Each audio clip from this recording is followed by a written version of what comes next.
pressure to perform. In the Middle Ages, either partner in a marriage was entitled to coitus with their partners under any circumstances. It was called the marriage rite. This went both ways, and unless you were passionately in love with your partner and straight, this could be a nightmare. It was so sacred you could even get it on in a church and the priest would be like, yep, go for it.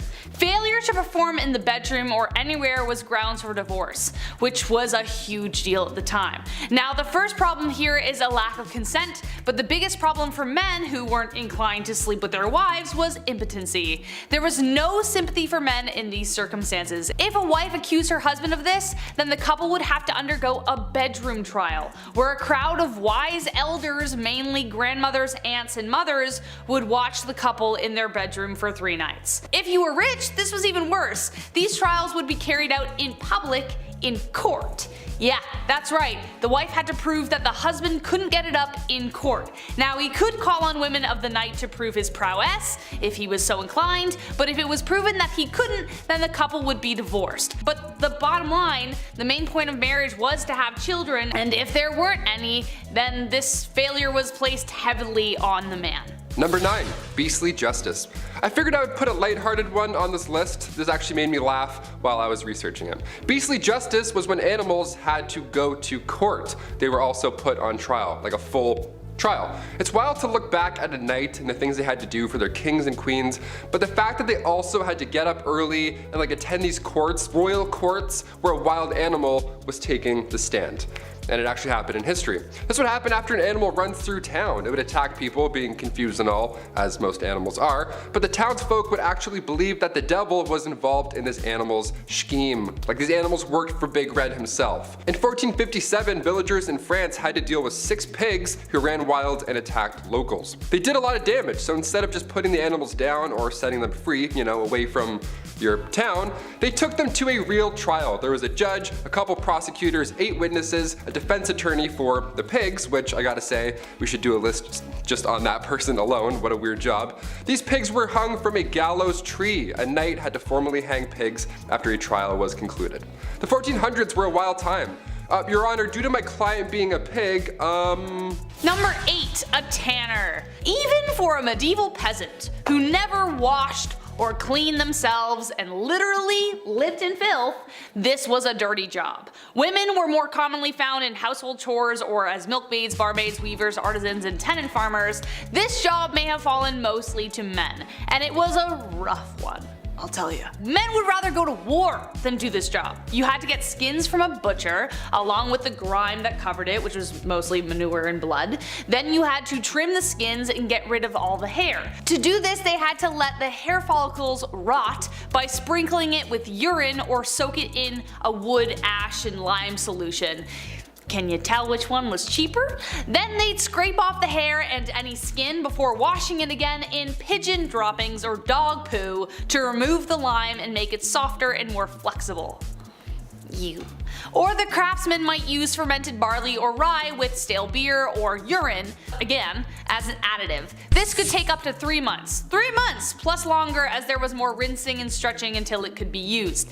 Leather was a crucial resource, so though dirty, it was a really necessary job, but oh my god. No thank you. Number 7. Being a knight. Being a knight, obviously it sounds cool. They have the sword, they have the horse, the flowing hair, they're saving the damsel in distress, all that jazz that you picture in your head. It actually sucked being a knight, a lot. First of all, chainmail. You know how heavy chainmail is alone? It's like 55 pounds, and that was underneath all of your armor. No way I could climb up on a horse wearing armor or chainmail. My knees would buckle. No thank you. Being a knight is something that starts when you're 7 years old as well. You would be given to a noble to learn for 7 years, and then at age 14, you would become a squire. A knight's intern. Not an ideal job to have when you're 14, but okay. But if you stick it out for just 7 more years, then you become a knight. And then you can get your chest blown off jousting. Neat. All that time just to get rocked by another bigger dude on a bigger horse. No, just no for me. Number 6. Death by anything but mostly violence. Life in medieval times was considered basically brutal and short. If it wasn't the plague, it was a cold. If it wasn't disease, it was the weather. If it wasn't the weather, it was famine. If it wasn't famine, it was violence everywhere else. It was a damn miracle if you survived childhood. If you had to pick any other time in history to live, like you couldn't live in this one. Taylor asked me this earlier and I had a response, but it definitely wasn't this time. Literally block this time period from your mind. Between 1330 to 1479, men could expect to die 9 years sooner than their female counterparts. The reason was violence against men by other men. But the biggest factor that made especially men's lives so short was the violence, as I mentioned. Think about it. It was men who were often called to war with only their farming tools, or if they were proper soldiers they would have had more, but they were called off to do jobs that literally required them to kill or be killed. Homicide levels in medieval England were around 10 times higher than they are today. This isn't to say at all that women were excluded from this, they were mostly the victims of this violence, but there was a culture around men that expected them to take part in violence to the extreme. From drunken brawls, to duels, to playful sword fights gone wrong, torment, there was a lot going on. Male gangs were responsible for most of the mayhem as they were bolstered with the need to prove themselves. But also, if you were about to get mugged in an alleyway and somebody wanted to fight you, which was very likely because everyone was on edge, it was good to have backup. Number 5. Rat catcher. As the name hints towards, rat catchers are one of the worst jobs you can have in and around a castle. It's an important role, of course, like being a fool or a literal walking talking toilet, which I'll get into later, but there needs to be a chasseur de rats. Chasseur de rats. I'm just gonna start calling myself that. Back in those times, rats and mice were the leading source of spreading disease. They didn't have city buses or, people walking around throwing bottles, and with these castles being big and dark, they were probably full of rats. Black rats were a common household problem, yuck, so in comes the well-respected rat catcher. These guys would sometimes try and use spells to get rid of rats. Wouldn't work really too well, but more often than not, that didn't work, so poison powders were the main trick of the trade. The most famous you probably heard of is the Pied Piper. He visited Germany, he arrived in this small town, and rumor has it this guy used a flute to drive all the rats just into the river. He does a musical performance and then exterminates all of your pests. If anything, he should be getting a bonus. But rather, the town insists they weren't even gonna pay him, so he used his flute to make everybody just go away and leave the town forever. What an OG. He's like, you don't wanna pay me? No sweat. Number 4, the Crusades. Just imagine this. Thick, heavy metal armor reflecting the heat from the sun back against you as you chug along the desert. Despite being in the Holy Land, this certainly sounds like hell. As I mentioned earlier, men were expected to go to war when called, even if they had no training or skill and maybe knew how to use a toothpick but had no idea what a sword was. For many, it was a death sentence, and the first Crusades were particularly brutal because you weren't only being called to war because of, honor, but you were being called to war because it was a religious thing. Getting there was awful in the first place, you might not even make the voyage. Then marches through the desert were long and hot, with soldiers constantly at odds with starvation, dehydration, disease, infection, the elements, and then of course, a spontaneous attack from the enemy. So you're exhausted and all of a sudden you have to be like, fighting somebody to save your life. There are even stories of some of them boiling shoe leather to eat it because they had nothing else. And after what we know of tanning, many crusaders justified their suffering as a part of the spiritual journey, so if you did fall ill to disease, you were just kinda left by the side of the road to die alone. Number 3, groom of the stool. Nowadays, assistants grab your coffee for you, maybe they answer some phone calls, keep the business running while you're off doing your other business stuff. Assistants are vital. The groom of the stool was quite vital when it came to the king. Created by King Henry VIII, the role was to assist the king's bowel movements. Yeah, you had just a box with you that you carried at all times, little opening lid, smelled horrible, and you would literally follow the king until he needed to use you. Yeah, porta potties weren't a thing, and there's no way you're going to catch a king in the woods. In fact, you won't even catch a king wiping his own behind. That was also reserved for the groom of the stool. Lucky you. And this stool, you would have water, towels, a wash bowl, the whole setup, and you're probably thinking, Taylor, which poor soul had to be stuck with this role? What must you have done to deserve such a punishment? Well, this is the job you wanted, really. Only sons of noblemen could take on this role, and in doing so, they also gain access to every room, tons of nice clothes, any bedchamber furnishings, and of course, a high pay. Yeah, I would say this is the his job on this list, but it's really not. Number 2, the executioner. A man named Franz Schmidt meticulously chronicled his life as an executioner in detail, and well, as you can guess, it's not a fun one, but there was a lot of humanity behind it too. He had to start practicing on pumpkins at first, then graduate to live animals, and then humans. Who would choose a role like this? Well, though legally the role wasn't hereditary, it pretty much was by expectation and blood. The job was passed from eldest son to eldest son, with other sons being trained to fill vacancies. Daughters of executioners married sons of executioners, so the position would continue. As most people saw this as a pretty undesirable profession, it was difficult to keep anyone at their posts, so the job fell to the men who inherited the axe, as it were. So not legally, but it was. This cycle of executioners created something called executioner dynasties across Europe. The existence of these dynasties meant that men were trapped in this cycle of employment and had few other opportunities to work. It also meant you had a very lonely life, as people who associated with death weren't people anyone liked to hang around. And number 1, the Gong Farmer. The Gong Farmer, of course we had to end on this one, as it's definitely the most crappy of the list. Medieval washrooms are just horrible. They're not really a thing. They didn't have the sanitation techniques that we have today. Stuff would often pile up within the castle walls, and over time it would smell worse and worse. You can only imagine.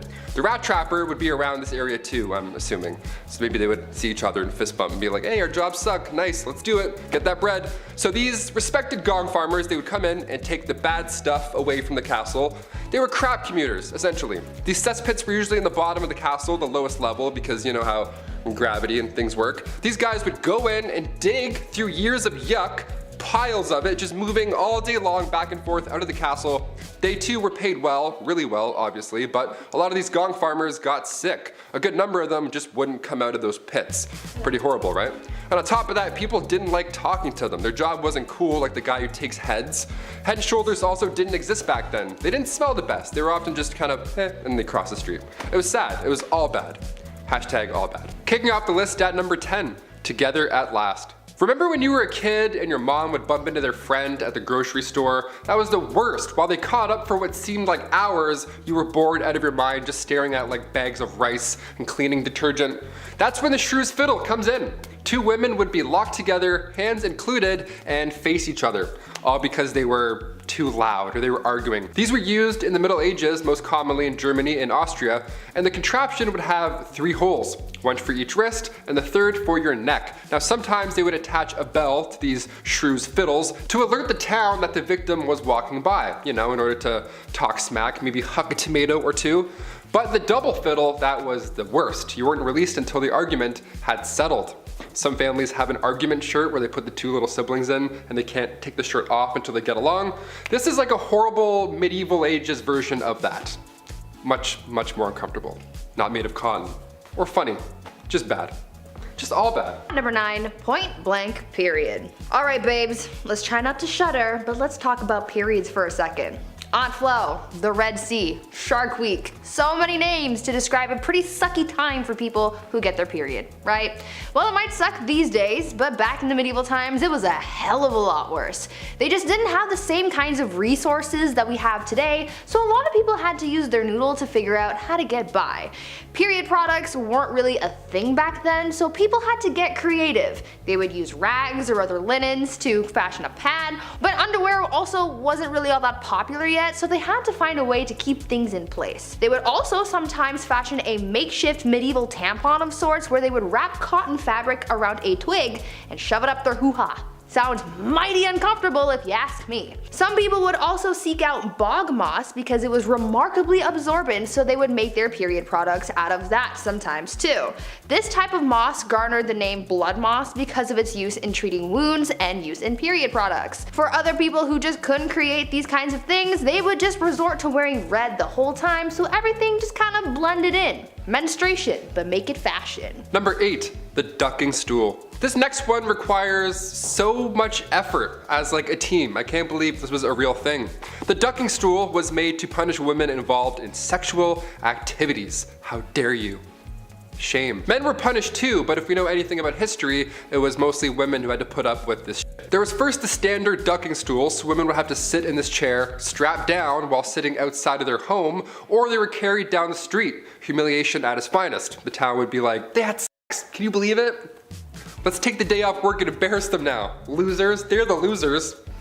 So stupid, so backwards. The second version of the ducking stool was essentially the same thing, only it was ducked into a river over and over and over again to cool her moderate heat. At least that's what French writer Francois Maximilien Misson says. They should cool off all those angry villagers, if anything. I don't know, dip them in the river. They're the ones burning with rage because somebody who lives over there had sex once. It's really weird. Go home, relax. At number 7, Satan's incarnate. Back in the medieval age, women were very much oppressed and incredibly misunderstood. I mean, they thought so many women were witches, and as time went on, the criteria for diagnosing a woman with witchitis or whatever got bigger and bigger to the point where literally any woman could be accused of being a witch for the most BS reasons. Back then, people thought that women were Satan's incarnate, and so they were predisposed to sin, and therefore, they had to be witches. Logic, not quite present, but go off, I guess. There were 4 reasons why a woman could be considered part of the devil's posse. 1, because it was believed that women are foolish and gullible, which is why they turned to magic. 2, because women are insatiable when it comes to their carnal pleasures, and so they seek out help from the devil to satiate their needs. 3, because women talk a lot and we speak lies apparently. And 4, because women are weak, and the only way we can seek revenge is by using magic powers and spells. Now what in the balls is this all about? I don't know. Maybe men in medieval times were just jealous that they couldn't kiki it up with the devil, or because they knew deep down that women run the world. Number 6, Nosey Neighbor. If you were a man back in the Middle Ages and you had an affair, well, you would have to pay a fine. And then that's it. You would go back to your life. But if you're a woman, like everything else on this insane list, it was so much worse. Affairs happen a lot, okay? It's normal. Remember that Ashley Madison scandal back in 2015?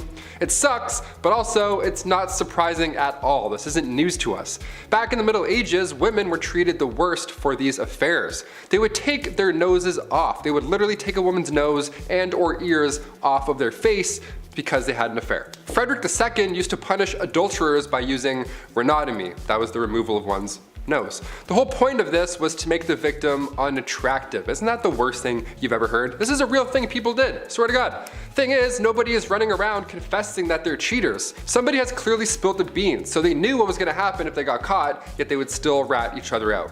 Meanwhile, the guy just pays a small fee. Snitches get stitches. Just saying.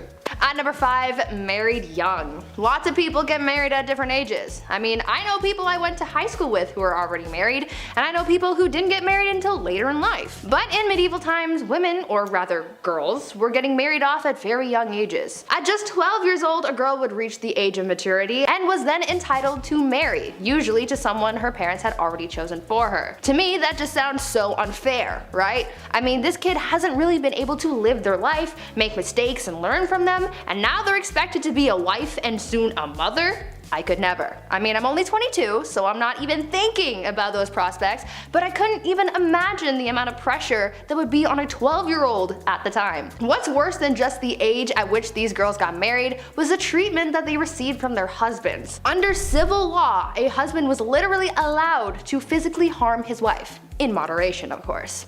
It was actually a medieval tradition for husbands to, quote, treat his wife as a pupil and teach her manners. As you could imagine, this made a lot of wives really mad, and so many wives offed their husbands. But things rarely got better after that, because if they were caught, they would be sentenced to burn at the stake. Note to self, don't get married in medieval times. Number 4, the walk of shame. We've all heard the term walk of shame at some point, but what does it really mean? And also, where did it originally come from? Well, it was originally referred to as a skimmington or rough music. And no, it doesn't mean they would blast Slipknot this whole time. This was done to wives who were bossy or overbearing. They would be forced to walk through the entire town barefoot. All those crooked, horrible stone roads, ankles just toast. It was horrible.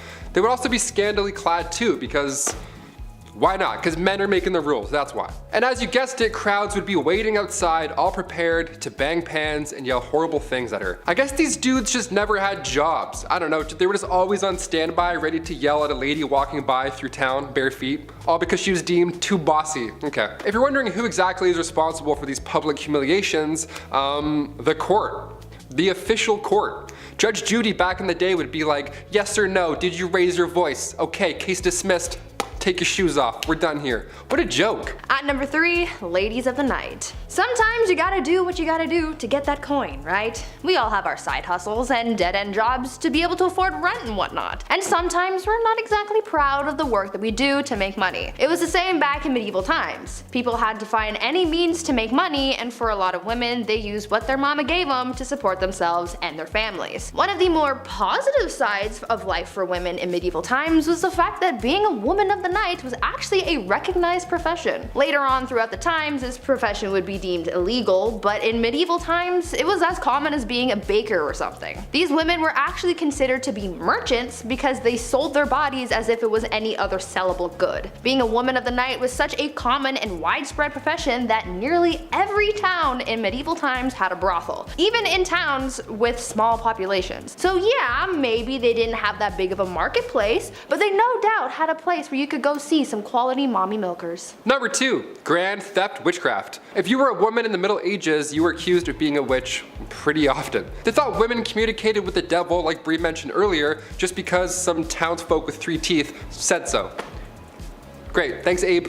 Good job, good report. The punishment for practicing witchcraft wasn't a heavy fine like guys who cheated, but they would be burnt at the stake. This was popular in Scotland along with drowning. Those are the 2 big ones. Remember earlier how I said women would sometimes be dipped into a river or a pond? Well, they would also sometimes just be left there. It's called witch dipping, and depending on if she floated or sank, that's, witch or not. The dumbest thing I ever heard. If you were charged with treason or witchcraft, that was the ideal punishment, because it surely beats burning to death in front of an entire village.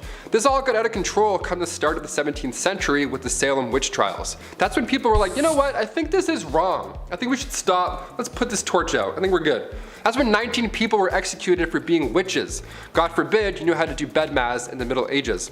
Also, that's a lot of coordination to get that many townsfolk together and be like, okay, you need this, how many people are standing here? Almost like you would use basic math to figure that out. You're a witch too. Spoiler alert, we're all witches, because we know things. I don't know, I hate this. And finally at number 1, crimes of the heart. For some unknown reason, people were really out here in these streets in medieval times trying to accuse women of everything. Witchcraft was a common accusation, but the other common crime that women were often accused of was adultery.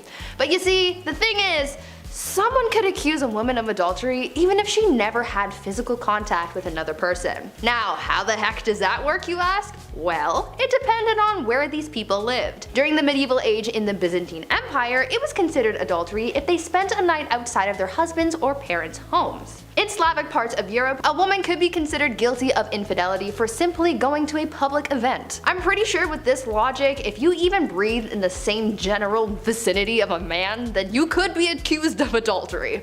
I mean, what the F is that up? The only bright side, I guess, is the fact that when it came down to punishments for adultery, men usually got the worst punishments in comparison to women. However, they would be accused of this crime way less often than women, so I guess in a way we still got the short end of the stick. Kicking off the list at number 10, leave. One of the first things you'd want to do if you magically were able to travel back to the Middle Ages is come right back. Yeah, it's not knights in shining armor and drinking unlimited IPAs in a heated cot. It was the Dark Ages. It sucked. More often than not, if you lived through the Middle Ages, you never left your village. Because where would you go? The world is also dark and dangerous. Nothing's built yet. You can't warm up in a coffee shop until your Uber arrives, right? Most travelers just slept outside or under some bushes. Records from that time show that the average person didn't travel in their entire life. The rest of this list should also explain why. Number 9, forget a watch. It's pretty easy to find out what time it is today. You can check your smartphone, you can check your watch, you can check your smart watch. We have everything. We don't even have to adjust the hours anymore during daylight savings. That's how easy it is now. You don't even notice anymore. You're like, why is it all of a sudden? Oh, got it. Apple, so good. Back in the Middle Ages, obviously it was harder to check the time. Minutes didn't even exist yet. Yeah, that tripped me out when I was reading this. The day was divided by 7 long hours. They used water clocks, sundials, all that jazz, but none of them could really tell time to the minute. That long ago, the idea of a minute wasn't a thing. Christian monks were on a tight schedule for work and prayer, so they were actually the first recorded timekeepers in medieval Europe. Imagine being referred to as a recorded timekeeper. What time is it? I'm like, 8. They're like, yo, he's good. Let's get the out of here. This guy's so good. Even so, the length of those hours depends on what time of year it is. Winter and summer months matter. As a Canadian, let me tell you, these dark, cold winters really do suck. It gets dark at like 4 p.m. now. Finish work, I'm like, well, I guess I'm going to bed. I don't know. Number 8, forget a mask. The plague made a mark on humanity in the Middle Ages. Back then, they didn't wear a mask and social distance. When Europeans were hit with the Black Death in 1348, fleas carried by rats were mostly to blame. Around 1/3 of the population was killed, and it was easily contracted. One sneeze later and your lungs are filling up with liquid. Life expectancy in the late 14th century was 20 years old because of this thing. There was little to no knowledge about germs or how they were spreading, so you'd be in the middle of a literal plague. There'd be bodies lying everywhere, people are dumping their doo-doo out windows. Be like, oh, good evening, madam. And then you'd inhale, and then number 7, get married. Love is in the air, and in the Dark Ages, marriage was difficult to do. This was long before divorce lawyers came around to get every last drop of you. It was so easy that if you loved somebody, you would just announce that now you're married. Chris, we're married now. Isn't that crazy? That's how easy it was. Boom. No need for a priest, big celebration, paperwork? Who has time for that? Nobody likes that. Sex before marriage, of course, was also a no-no, so if somebody just happened to wander into the wrong chamber and caught you doing the dirty, all you'd have to do is lie on the spot and say that you're married, and then be like, get out, weirdo, and they're like, ah, crap, they're married. We'll try again later. But more often than not, witnesses would be asked to be present when this marriage happened, because the sad reality is that guys would often go through all this, get in bed, do the and then deny ever agreeing to the union in the next town when he's shacking up with somebody else. Horrible. Number 6, disturb the peace. When the Toronto Raptors won the NBA championships here, the place looked like Gotham City. Buses were flipped, there was garbage everywhere, people went nuts. Well, it's a good thing basketball wasn't around back in the Middle Ages, because if you disturb the peace in your local town, maybe you got too drunk, maybe you had an argument and got too loud, maybe there was even a scuffle in an alley, an old 1-2. These situations that are common today usually end up with a slap on the wrist. They'll just send you in an Uber home or put you in the drunk tank. But do any of those things in the Middle Ages and you were locked up in the center of the town for an entire day. You'd be locked to the pillory while the town threw stuff at you and said horrible things. They would assault you verbally all day long in the sun. And depending how bad you were the night before and which town you upset, your punishment could be 30 minutes, it could be short and sweet, or it could be all day long and brutal. Both of these sound awful with a hangover happening at the same time. Hit that thumbs up and keep the peace. Huh? Number 5, steal. While it's next to impossible to prove your marriage to somebody, it was also pretty tough to catch a thief. No alarms, no cameras, it was literally like Assassin's Creed. You would just throw your hood up, grab an apple, hide it, and then sprint into the woods for 30 minutes and be like, yes, I got away safely. The markup for stealing was also pretty insane for the time, but it made sense. If you stole something worth half a mark in Danish-controlled parts of England, you would be fined 80 times whatever you stole. So you'd better be a track star. If you're stealing that pie, you're like, I gotta go. My family needs this. Each ruler had a different way of dealing with theft, so you may have gotten off lucky sometimes. Not trying to promote stealing here, but I'm talking about a time where people would risk their life to steal a loaf of bread for their family, you know? Not just like pickpocket a BlackBerry. But again, sometimes depending on where you got caught, you would lose an ear or you would lose a hand for stealing a cranberry. Anything over half a mark often resulted in death as a punishment. So run fast. Number 4, blasphemy. When the Catholic Church was running the show during the Middle Ages, you better have been part of the God Squad, or else you're gonna join them, apparently. Thomas Aquinas wrote about blasphemy in the Middle Ages, saying that if we compare murder and blasphemy as regards to the object of those sins, it is clear that blasphemy, which is a sin committed directly against God, is more grave than murder, which is a sin against one's neighbor. On the other hand, if we compare them in respect of the harm wrought by them, murder is the graver sin, for murder does more harm to one's neighbor than blasphemy does to God. Yeah, that's what you gotta deal with if you went back in time. Good luck, hope you're religious. If you spoke ill of the church and had beliefs of your own, God forbid, pun intended, that was one of the most wicked crimes to date. If you were charged with blasphemy, your tongue was removed with hot tongs or pliers. Awful. According to the Old Testament, other punishments would include stoning or hanging. All because you just You said, I don't like him. I don't like that guy that does things. The way he's doing this, I'm hungry and I'm in pain and my family's dead. I don't know. Sorry. Blasphemy was common because you could accidentally do it, unlike stealing, you know? On my way to the studio today, I slipped on some ice, and let me tell you, if I was in the Middle Ages, I would have been charged twice before 9 a.m. Number 3, live in the city. Okay, you may grow up wanting to live in the big city, the Big Apple, the city that never sleeps.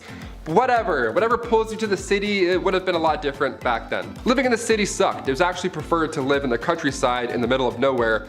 Like starving was better than this, really. If you were poor in the city, you had a short and nasty life. Cities were often built near rivers, but it didn't take long for said rivers to be full of sewage. Stinky water. I mentioned the plague earlier. Just like today, numbers pop in large cities, so if disease hit the town, it hit the town pretty hard. Just constantly wiping out these packed crowds over and over. And maybe you're a fan of the nightlife. Maybe you wish you were able to hit up these local medieval taverns, have a ye old IPA, ale, whatever the hell. It wasn't even that fun. Curfews were strict, and if you were caught outside of that curfew, the odds of your drunk self getting robbed would be pretty high. Also, cities had public bathhouses too, which sounds nice, but again, during the Black Death, maybe let's not take a dip today. Let's just wait. Let's just wait a week. Number 2, wear stripes. On Wednesdays, we wear pink, but we never wear stripes. Medieval Europe, if you were caught wearing stripes, maybe you're trying to make a fashion statement, you could literally end up dead. There isn't a gang of mimes that will silently take you out if you wear their colors. No, stripes in medieval Europe was seen as the devil's clothing. There are accounts of real people getting arrested for wearing stripes. That's it. Where and when this began, it's hard to pinpoint, but in 1310, in the French town of Rouen, a cobbler was sentenced to death because he decided to wear stripes that day. It was a big deal though. It wasn't a law that changed depending on what town you're in. It was bigger than that. In 1295, Pope Boniface VIII banned religious orders from wearing any type of striped clothing. So it wasn't like, oh, this town's cool, you can wear stripes here. It's like, no, you're the devil. Bye. And finally, number 1. Witchcraft. Whenever we think back to the Middle Ages, it's hard to forget that we once would accuse others of being a witch. It's like 5 plus 5, I think that's 10. We're like, how did you know that? You're a witch. You're definitely a witch. They would accuse animals of witchcraft, wizardry. No better sous chef than a golden retriever, just mixing up some potions. To be fair, Airbud played like 9 different sports, so I don't completely disagree on that thought. But cats? What's a cat doing with a cauldron? On the official list of victims from the Salem witch trials, 2 cats were accused as well as 2 dogs. If their pet was behaving strangely, it must mean that they're working with witches in the middle of the night. Nothing to do with the poison rye just all over the floor. It's for sure part-time witch. Villagers believe that witches traveled at night not by broom but by riding on the back of your furry friend. And it also wasn't just dogs or cats. They thought witches rode pigs, wolves, dogs, even turtles. Imagine a witch riding a turtle. I'd be like, I'm good, I'll beat you there. Even so, if you were convicted of being a witch, you had to confess. If you confessed to being a witch, your life was spared, and oddly enough, if you refused to confess, then you were executed. In the meantime though, being a witch and all, your head was being dunked in water, you were sleep deprived, these horrible torture methods were used until you were so broken that eventually you just admit to being a witch. You're like, fine, me and Airbud, we witch it up, happy, and then you're fine. If you were suspected of witchcraft, you also had to get naked in front of all these creeps while they looked for the devil's mark. The devil's mark being a birthmark or a mole or freckle, blemish on the skin, whatever. All signs of making deals with the devil, apparently. This thing I would have gone to jail for sure for this one. I would have been dead for this, that's huge.